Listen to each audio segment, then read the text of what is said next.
All right, welcome once again to the bright side. We're talking about bone building. We're talking about building in general. We're talking about fat absorption, vitamin D, and vitamin D absorption. If you have a problem with fat malabsorption, and millions of Americans do, according to Wikipedia, nearly 30% of Americans have fat malabsorption issues. That's 100 million people. Seriously significant. If you have a problem this way, you are going to have a problem absorbing vitamin D from foods and absorbing vitamin D from supplements as well. You're going to have a problem absorbing all your fatty vitamins, vitamins D, E, A, and K. You're going to have a problem absorbing nutrients from plants, phytonutrients from plants that tend to be fatty. You're going to have a lot of problems if you're dealing with fat malabsorption, and that's a lot of folks.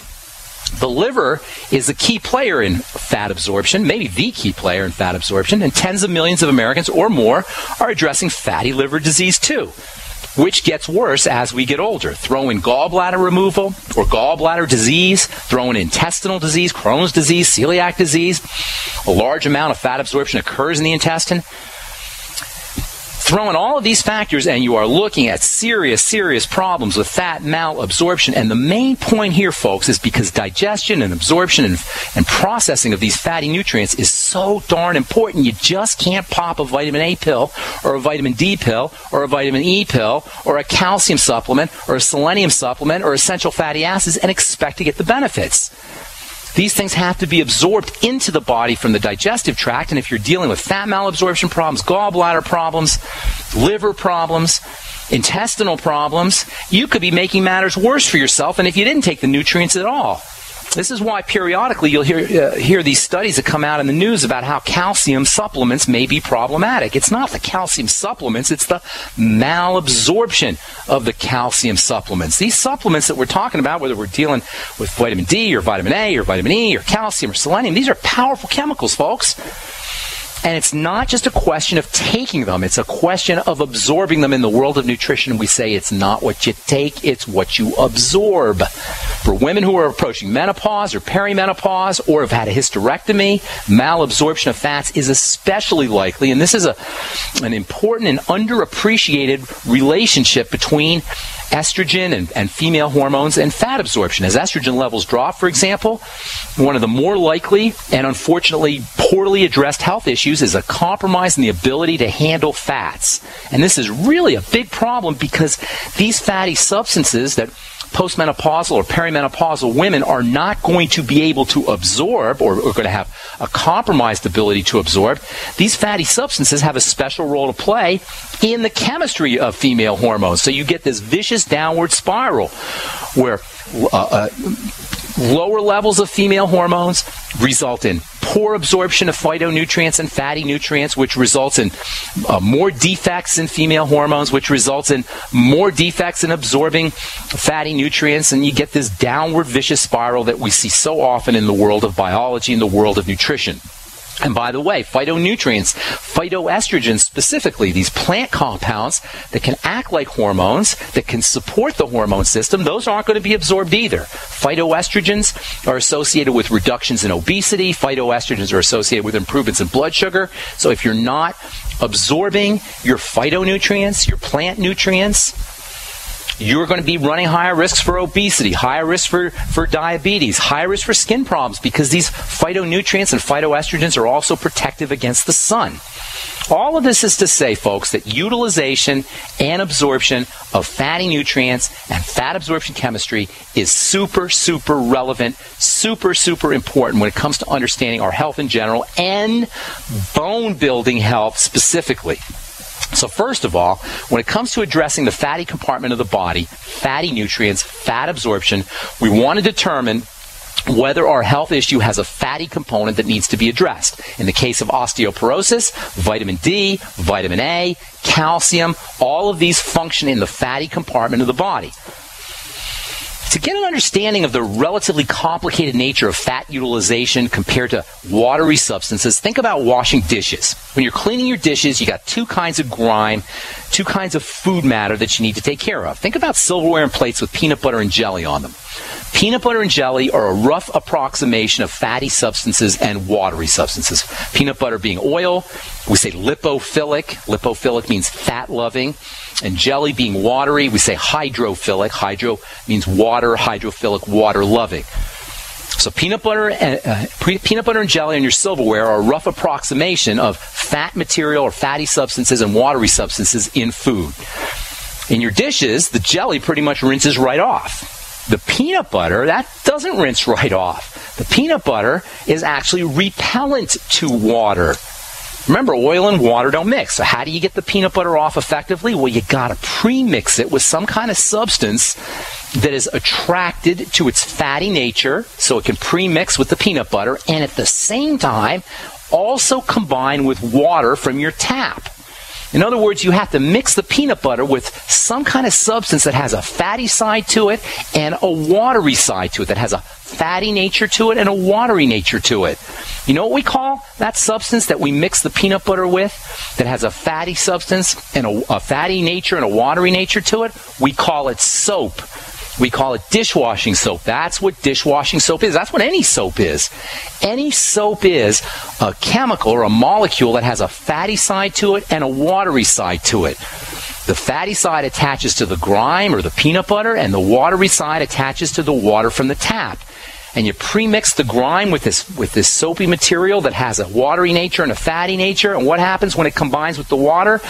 It rinses right off. That's how soap works. A soap is, by chemical definition, literally, a soap is by definition a substance that has a fatty nature and a watery nature. Technically, a soap is called an emulsifying agent. You probably have heard this term, emulsifying agents.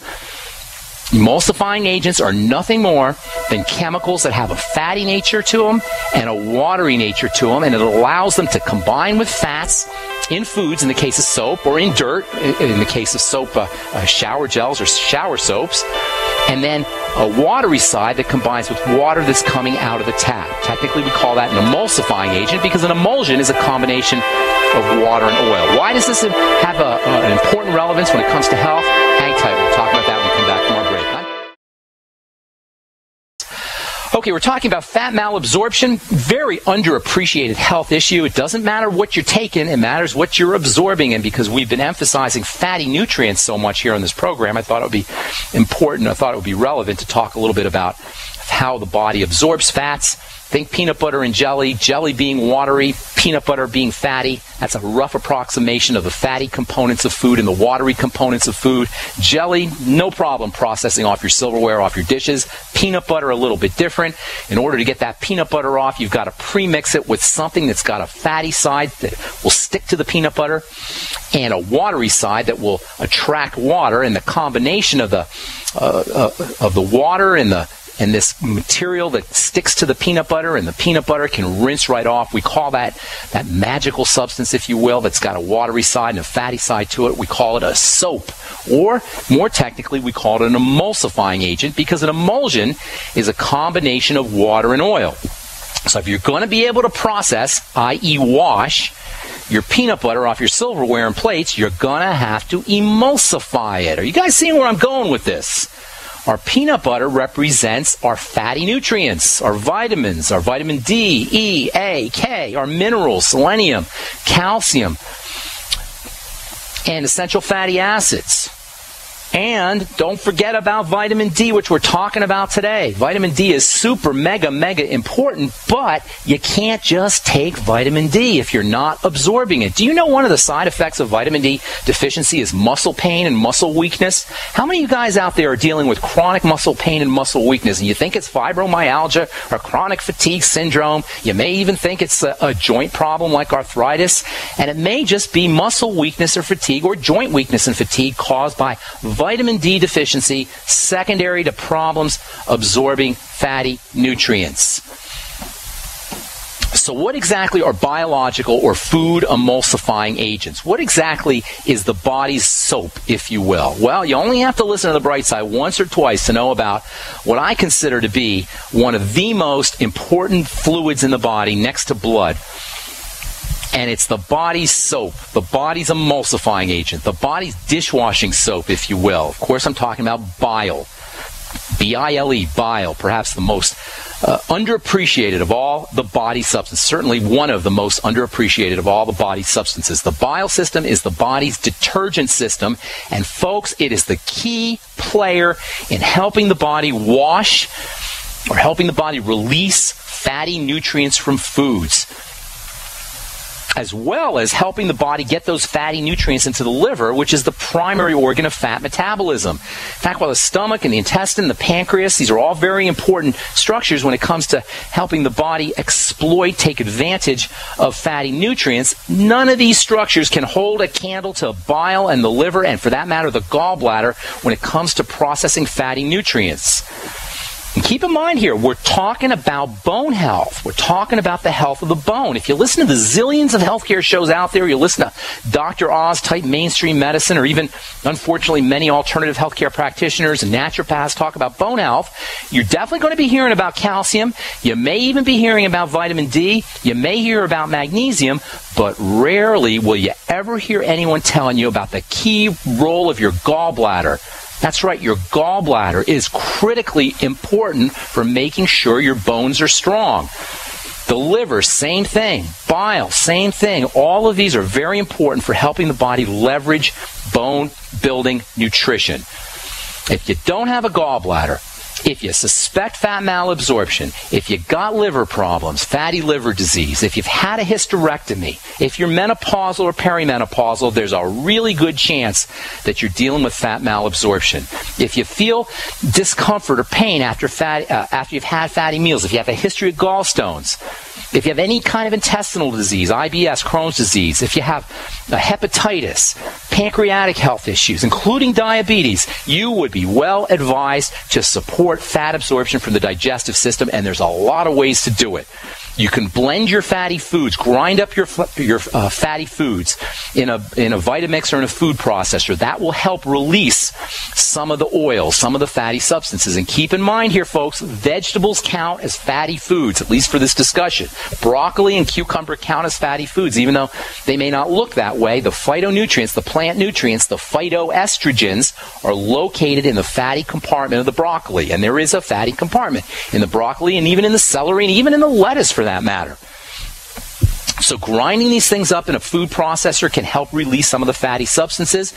Mixing a little bit of oil in the food processor as you're grinding up these fatty foods, that can also help.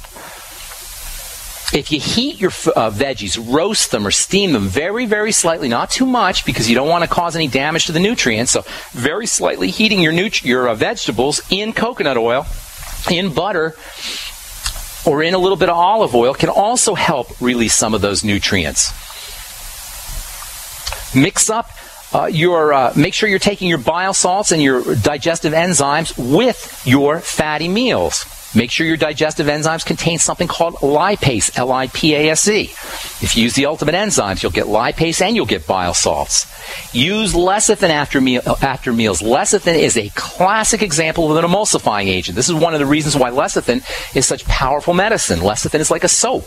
Lecithin's got a watery side to it and a fatty side to it. It is a classic emulsifying agent. I use lecithin in skincare products. And by the way, emulsifying agents are used a lot in skincare products because skincare products, creams and lotions that is, are typically emulsions. They're typically made with an oil portion and a oil portion and a watery portion. And these two things are blended together with an emulsifying agent. Lecithin makes a great emulsifying agent for skincare products. Lecithin makes a great emulsifying agent for food. In fact, bile itself, the body's most important emulsifying agent, gets its emulsification properties largely because it's made of lecithin. Sulfur has got some emulsification properties. Using a gram of MSM every day can be helpful. So if you're taking vitamin D, you're taking vitamin D supplements, make sure you take them with fatty foods. Make sure you take your vitamin D supplements with fat absorption aids as well. And all that being said, food sources are not the best way to get your vitamin D. Supplements are not the best ways to get your vitamin D. The best way to get your vitamin D, and most of the vitamin D that's found in the body, comes from the sun. Our skin is capable of making vitamin D when it's in the sun, and this solar activation of a chemical, I'll tell you what that chemical is on our next program, this solar activation of this chemical and its ability to turn into vitamin D, in my opinion, is one of the most astounding aspects of all of biology. It means, folks, we're solar activated beings. There's aspects of our chemistry that are essential for our health and for our lives that are the products of sunlight activation. We are solar activated entities. I'm Pharmacist Ben. You're listening to The Bright Side. We'll be back right after this. All right, we're back on The Bright Side. Tomorrow we'll continue talking about how the body actually makes vitamin D. It's really, really cool how this whole thing happens. Most of the vitamin D in our blood comes from this chemical reaction that occurs between the sun and a very interesting molecule that's in the skin. Some of you guys know what that is. We'll tell you what it is tomorrow.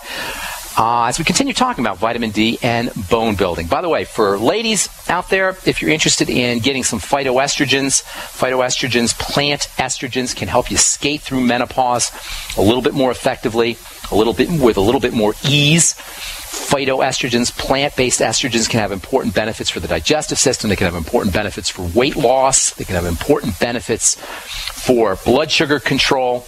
These phytoestrogens are found in seeds, largely seeds and nuts and grains to a certain extent. Soy is the most commonly recognized source of phytoestrogens. You can actually get two phytoestrogens that are found in soy called genistin and diazidin, G-E-N-I-S-T-E-N, genistin and diazidin, and that's D-A-I-D-Z-E. D-A-I-D-Z-E-I-N, diazidin, that's kind of hard to say. You can get these things as supplements, and they're marketed as bone-building supplements, and largely because of their phytoestrogenic properties. These phytoestrogens also can help the body process and build bone. Flax seeds are my favorite way to get phytoestrogens, and men benefit from phytoestrogens just as much as women do, by the way.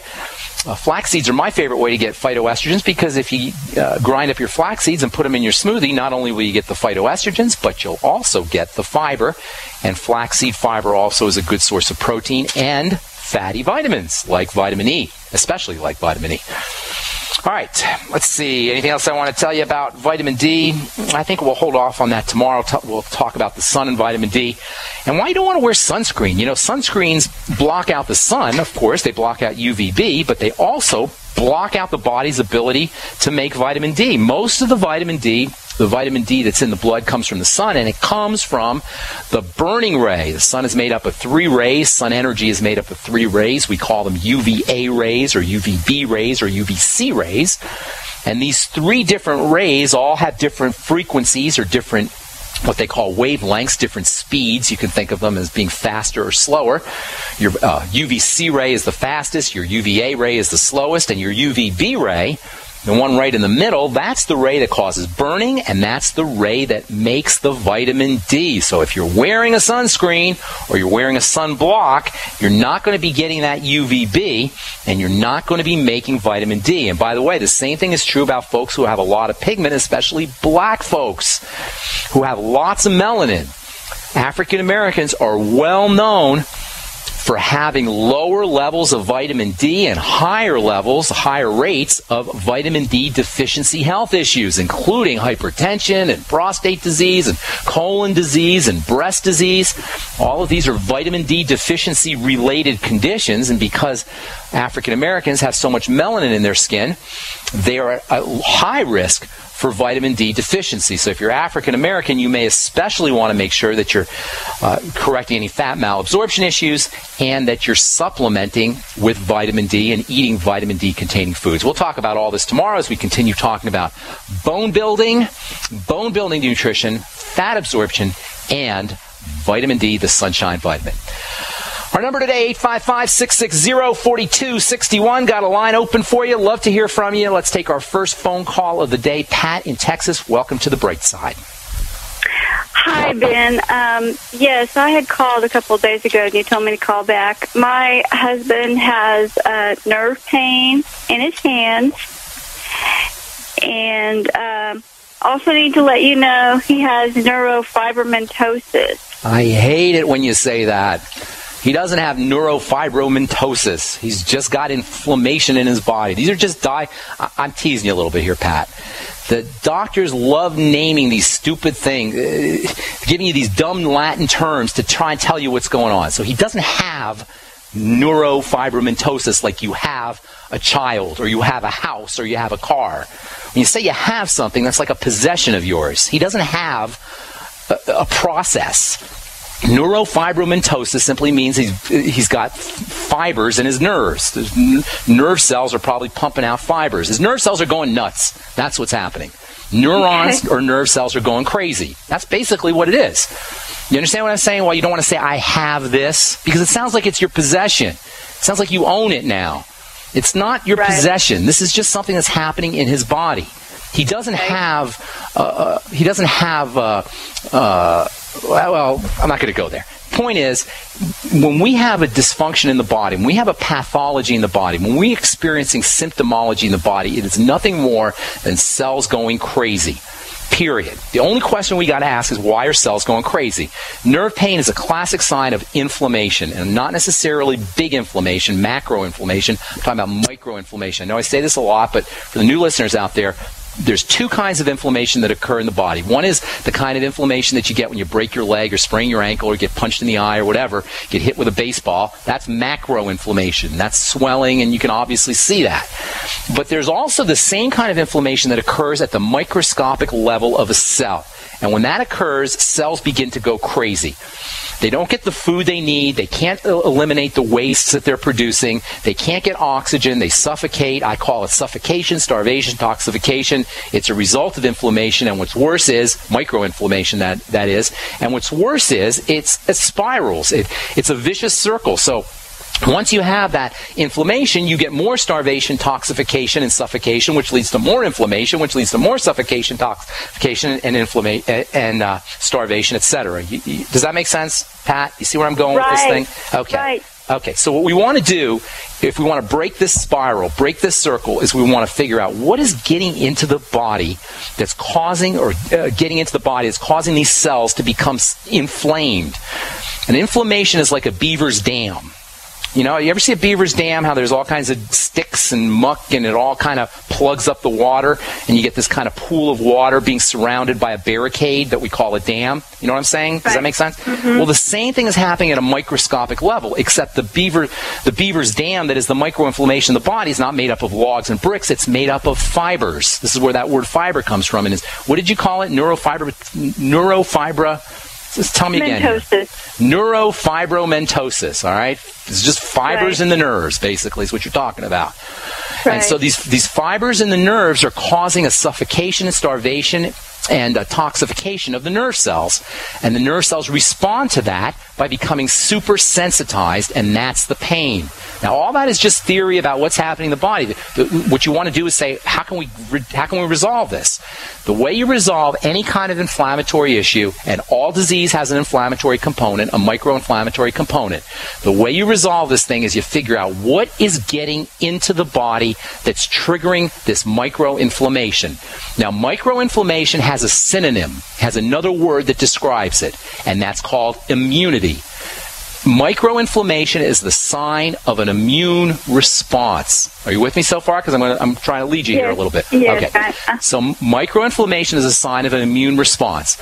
What's an immune response? An immune response is a defensive response. The immune system is the defense system. So microinflammation means something has gotten into the body that's triggering the body's defense system. Okay? Hang tight, because I'm going to finish this when we come back from our break. I'm Pharmacist Ben. You're listening to The Bright Side. Got a line open for you at 855-660-4261. If you want to get on board, we'll be back right after this.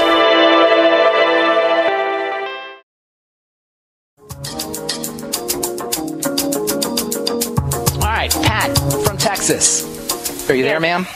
Yes. Okay, so it turns out I did a little research here. Neurofibromatosis is tumor cells growing in the nerves, but it's the same idea. Okay. Cells going crazy, okay? It's cells dividing out of control, cells doing what they shouldn't be doing. Why do cells do what they shouldn't be doing? Listen, you got 100 trillion cells, Pat, and for the most part, they're working perfectly. For most of our lives, they work perfectly.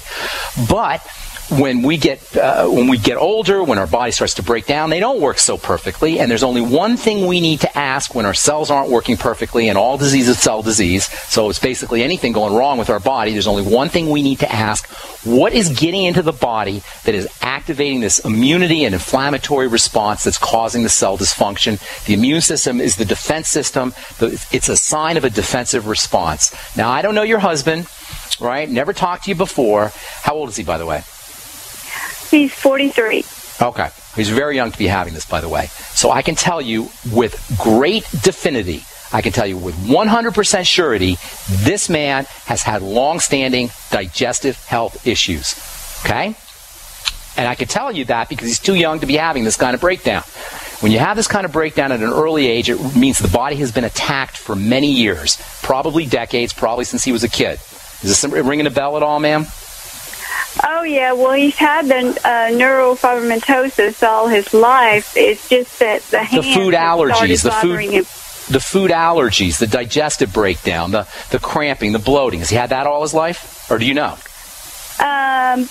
He's had problems with food all of his life, yeah. Okay. Now, Pat, do you see how I did this here?